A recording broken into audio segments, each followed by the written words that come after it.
Hey everybody, how's it going? Hope you had an awesome Christmas. I certainly did. Christmas with a 3-year-old is, well, it's just a better deal in my opinion. Way more fun when you have a toddler at home. I lost Christmas for many, many years as I got older, and now I get to re-experience Christmas again, and I think it's absolutely awesome. Anyhow, hope you guys had a good time at Christmas. What have I been up to? Well, dinners and opening presents and just hanging out with the family. So I've been in the shop sporadically. Notice we're at the old bench. This is the original OG Tin Man bench. This is where it all started. If you look at this bench top, and you will when you come in closer, it's pretty grody. It's time to replace this, I think. I think I'm going to build a new bench, actually. This one has seen better days. I think I'm going to weld together a Stihl bench is probably the best deal for me. When you work on saws all the time, you need a metal top. Hence the metal top on my regular bench. That's my saw bench. That bench is covered in tools today, and the reason why is, and I didn't ever think I'd be doing this, but I'm ordering a new toolbox. I'm at the point in my life that I have more tools than I have toolbox. We'll do another video on that. Anyways, what are we doing today? Well, we're getting ready to put the 064 together, and I wanted to, well, show you guys honing. Honing is one of those things that gets guys going. I don't know why. Never had girls comment and say, hey, you're an idiot for doing that. But guys definitely, I don't know what it is, but honing a Nickesil cylinder sets some people off. I've posted multiple videos over the years of me running one of these. Okay, this is a ball hone from, what's the company? Flex Hone, friends. Okay, they look like this. I'll show you guys. I have no affiliation with them. Flex Hones are something I've been using for close to the last decade. My buddy originally turned me on to them, and so I started using them. Now, all you're doing here is you're giving the cylinder a new surface for the rings to bed into. You're not really taking any material off. People seem to think that these things are going to take material off. They really take off zero. These are, I'd have to look, friends. These are the specific ball hones for Nickesil. Okay, they are a specific type of ball hone, the material they're made out of. I can't remember what it is, but these are the ones for Nickesil. Okay, I'm going to bring you guys in and let's hone this before we slap her on. Okay, and here's our cylinder. Okay, it's fully ported. I still got to go in there and clean up the carbon that's in there. Let's do that first. Okay, there's lots of different ways to do this. I take a really thin bristled steel brush. Okay, don't touch the edges. Okay, and I'll just go in there and just knock the heavy stuff off. Can also do this by hand. Really is up to you. Okay, right there. Now I'll go in with another brush and finish her off. You can see it's pretty much all gone. Okay, you do this how you want to. But again, this brush is cut in such a way that it flares out. It'll only touch the edge slightly, but really it stays in the combustion chamber. See?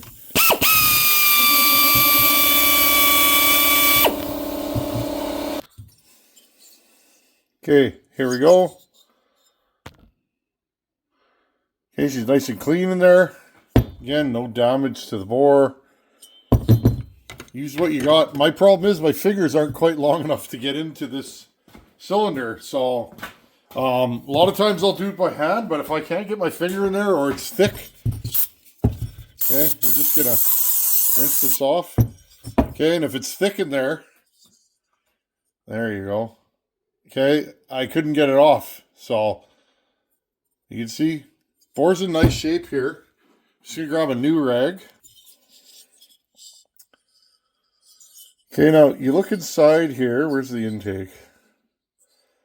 Right here. You see all these little marks? We want to get rid of those. Okay, also this cylinder is really shiny. Okay, it's glazed. There's no cross-hatching left in it. Okay, now we're ready to hone this thing. Again, after I'm done, I'm going to go in and just take a stiff brush and clean what I can. My ultrasonic cleaner died the other day. It actually shorted out and I had a little bit of a fire in the shop. Yeah, anyways, that's just the way it goes. I never trusted that thing, so good thing I don't run it. Well, I only run stuff like that when I'm in here. You can see she's clean enough. She's an old cylinder. She's been around. Okay, I'm not too worried about it. So now that we're ready to clean this thing or hone it, okay, so these hones are sized to the bore. Okay, this is a 52 millimeter bore. This is the same size hone. Okay, and this hone, if you go on Brush Research's website, if you go on their Facebook page, you'll see a Tin Man video. They borrowed that off me. I don't really care. But obviously I used them correctly if they approved what I was doing. But anyways, okay, this is, I can't remember what it is. Hold on, friends. Sorry, friends, I had to take a little break there. I went on the Brush Research website. There's a really good question and answer section there talking about ball hones and Nicosil. Go down the rabbit hole if you want. I've been doing this for years. I do most cylinders this way. Have never had a problem. Have never had it take all the Nicosil off. I find my saws break in quicker with this. Okay, so I'm pretty sure this is the aluminum oxide or the CBN, but I think it's aluminum oxide. I don't believe Brush Research recommends CBN for this application. Okay, I'm just going to get set up here. Okay, I'm using my air drill today because my electric drill, my DeWalt is in my work truck, so that's where it lives life most of the time. Okay, I have some cutting oil here. They make a specific boring oil. I have never used that. This is messy, so if you're gonna do this on a clean bench, just be aware. I'm just gonna put a little more here. Okay, and I just suck it up with this.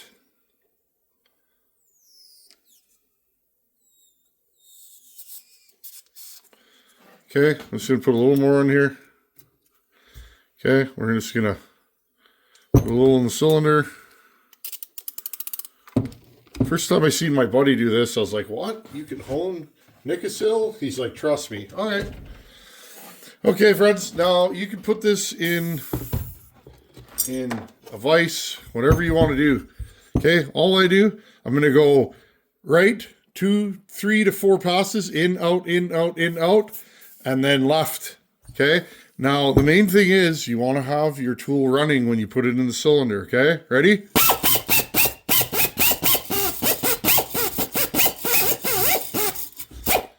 Now I'm having a really hard time getting a consistent speed with this thing, so I'm going to turn down my air. Here, guys, for those of you out here that maybe I just wrecked it with the inconsistent speed, hold on, I'll wipe it out for you. Here, let's wipe this out quick so you guys can see. Okay, what did we do to it? Is it damaged? Nope. I don't even have to look, friends. I've been doing this for years. Nice crosshatch pattern on there already. Okay, no problems.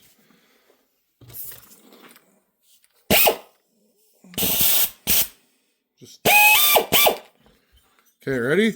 Let's try this again. Okay, now I'll put it reverse. Ready?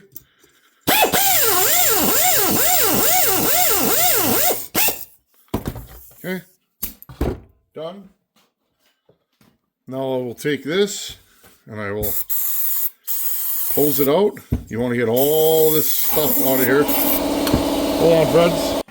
I'd like to get a bigger air compressor one of these days too, but my biggest problem, friends, is this shop is too small. I can't fit, like even putting a second toolbox, I'm questioning, but it's like I need more storage for my tools. Okay, now I'm going to take this in here, wipe it out so you guys can see it. I'm not a fan of this new brake cleaner, any of it. For those of you who are in the States, I don't know if you guys have this, probably not. But our government decided to outlaw brake cleaner, the old school stuff. So I bought 50 cans or something when I found that out. And I bought a couple. I think I bought a couple. I bought a case of 48, I think is what I did. But I ran out, so I've been trying new brake cleans. I find the new stuff's just rough. Like it smells like varnish almost, or lacquer thinner. But anyhow.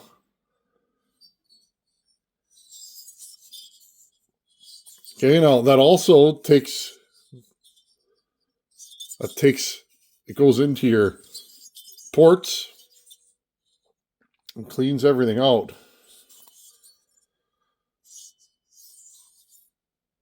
Now, does that not look like a factory crosshatch? I believe it does. Okay. And again, I've honed cylinders, like a bad cylinder, 3, 4, 5 times. And I mean 3, 4, 5 times in both directions. And not gone through the plating. And when I say a bad cylinder, I mean a cylinder that is questionable, right? It's got some scratches in it, or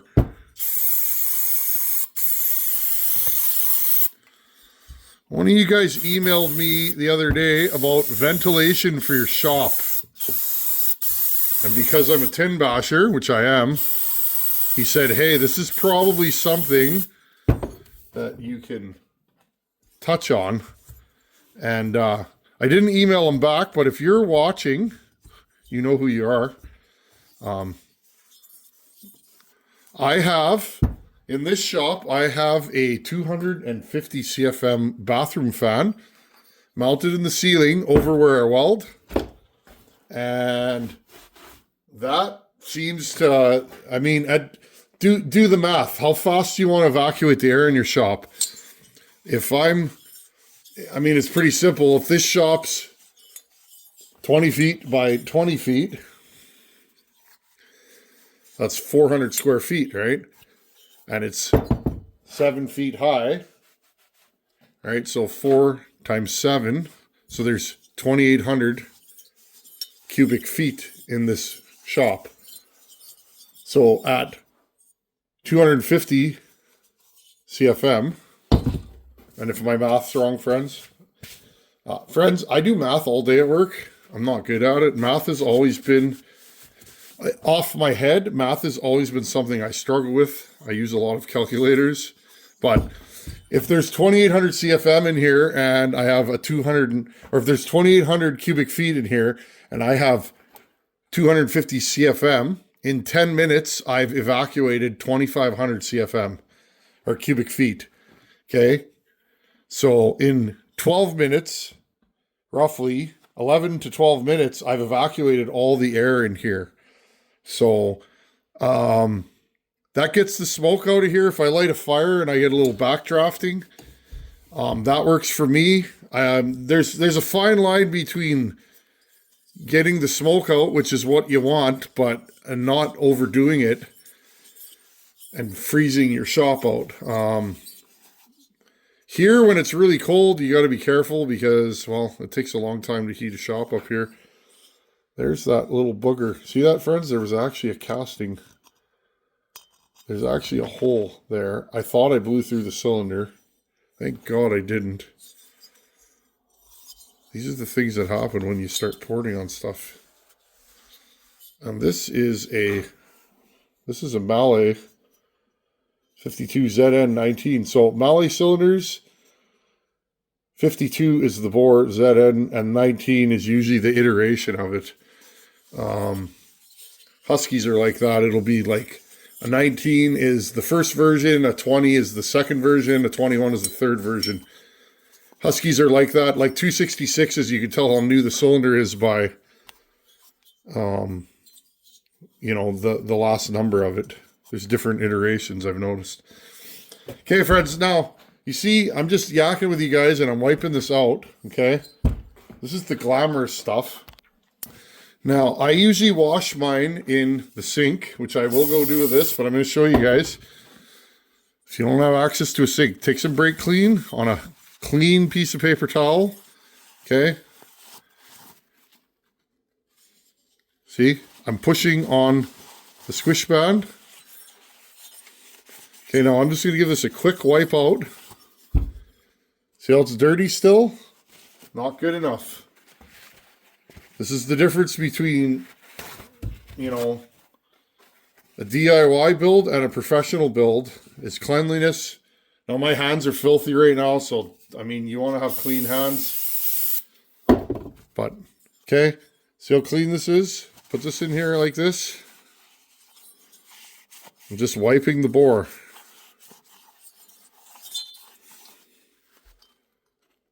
See, few little spots that are dirty. Wipe the bottom. Okay, now one more time. That probably should be good.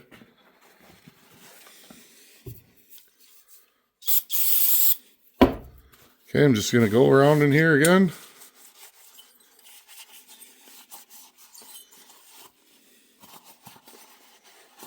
A lot of times you'll get a little light gray if you go into the ports anywhere. See, I just got stuff from honing out of the ports. Let's dig in there. See, friends, even if you spray them out, the transfers will usually hide some dirt and debris. Okay, and I'll do this 20 times until I'm happy with it. But again, ultrasonic cleaner or soap, hot soapy water is usually the best way. Okay, I'm going to wipe this one more time. See how that's clean? It's not discoloring when I wipe the bore of the cylinder. Okay, that's what you want. That's engine building. That's all engine builders do this. Cleanliness. The cleaner, the better. That's why I'm super particular about when I have a bottom end that's built, how I store it.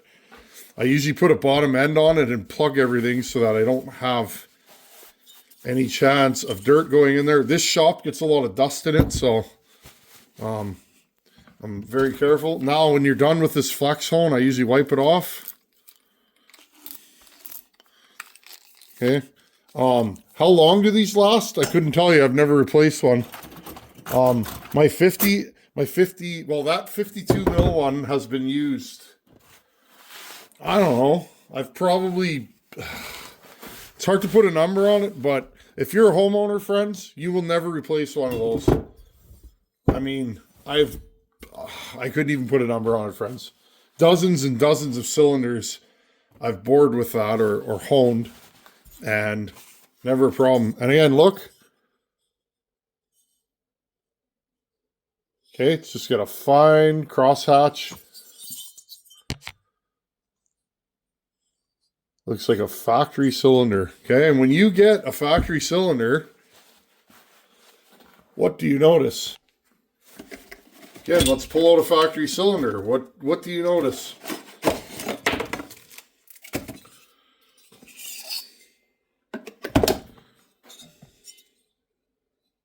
Well, look at that. So again, friends, these manufacturers, if they couldn't hone their cylinders, or if you're not supposed to, they wouldn't hone them out of the box, would they?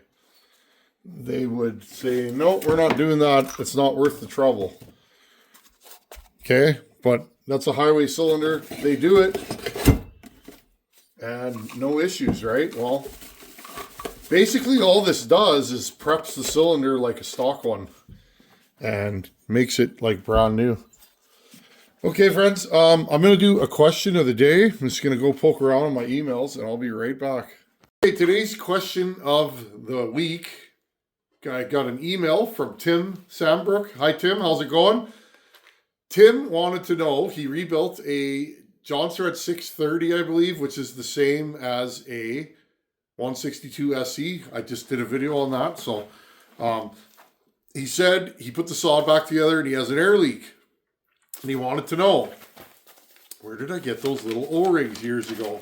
Said a fella sent me a bunch of O-rings. These O-rings, correct, Tim? Okay, and you guys know if you need these, they're not something you're going to go buy at the hardware store. Most dealers, I don't think you can buy them from the dealer anymore. There are a few places you can get them, but they're not the easiest thing to find. So he wanted to know, where did I get those from, and what was the fella's name selling them?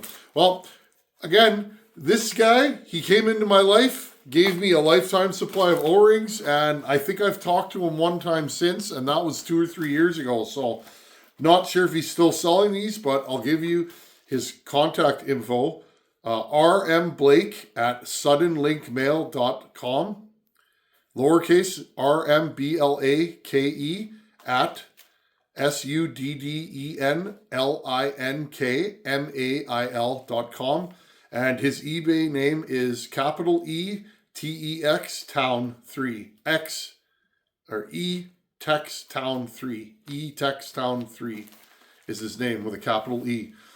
But there you go. If you're looking for these, I hope he still sells them because I've been super happy with these. These are the only O-rings I've used since he sent them. But look him up, Tim. Hopefully he's still selling them because I thought that was a great idea. Piece of electrical tape on my shirt there. Anyhow, friends, thanks for coming to hang out. I appreciate you guys, and thanks for all the help you give me, whether it be stuff like this or just thumbs up, comments.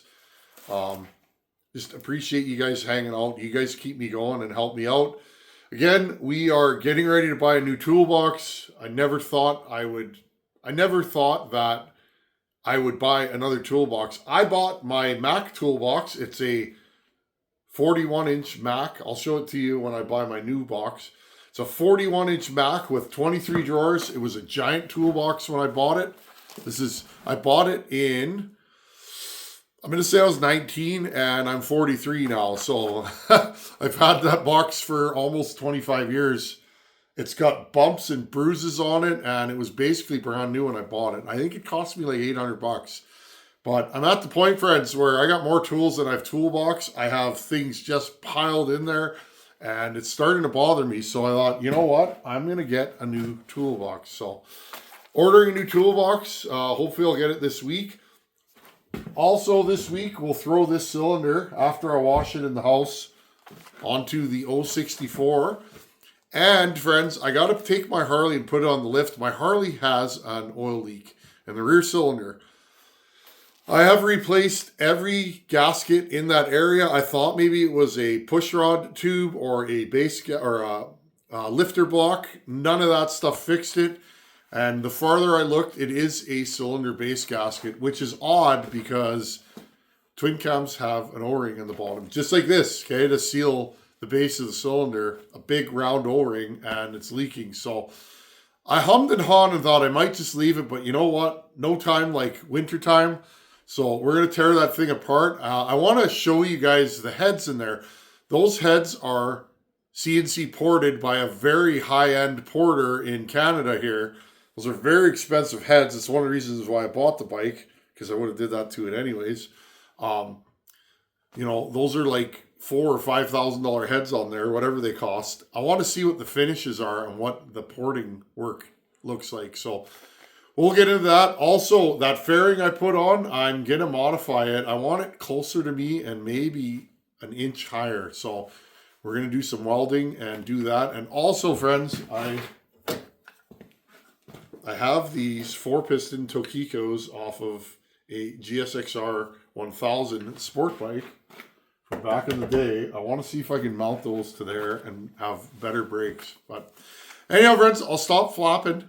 Thanks for watching. Take her easy, and I'll see you guys in a couple days. Later.